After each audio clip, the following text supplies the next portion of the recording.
D'accord.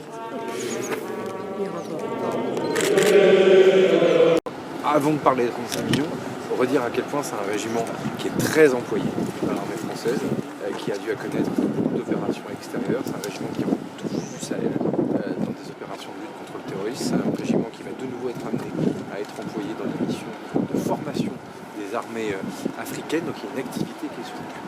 Il se trouve qu'en base arrière, ce régiment vieillit. Alors, il se trouve qu'il a été réinstallé ici par François Léotard en 1994, que c'est d'ailleurs la dernière visite d'un ministre de la Défense dans le régiment, donc ça remonte à maintenant il y a beaucoup de temps. Et donc on va essayer de continuer à faire monter en puissance le régiment. Qu'est-ce qu'on va faire? Déjà, on va permettre une densification du nombre d'équipements, notamment ce qu'on appelle les VBCI, qui sont les véhicules un peu socles de l'équipement militaire de ce régiment, avec des renforcements de plusieurs dizaines de VBCI entre 2024 et 2028, qui permettent d'avoir un parc qui se durcit en cohérence. Ça, c'est le premier objectif. Et ensuite, il y a les 35 millions d'euros. Ces 35 millions d'euros vont permettre pour 10 millions d'euros d'acheter beaucoup d'équipements qui vont justement permettre de faire cette cohérence dans l'univers du combattant. Équipements individuels, beaucoup.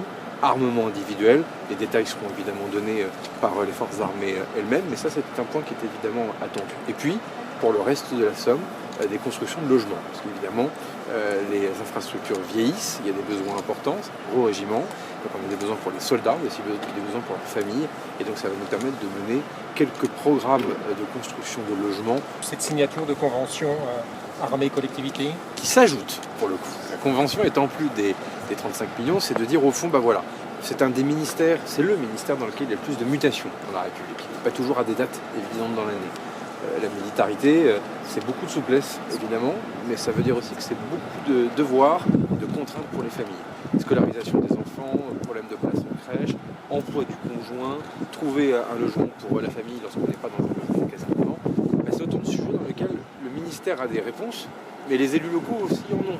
Et j'ai même, en tant qu'élu local, par ailleurs en Normandie, la faiblesse.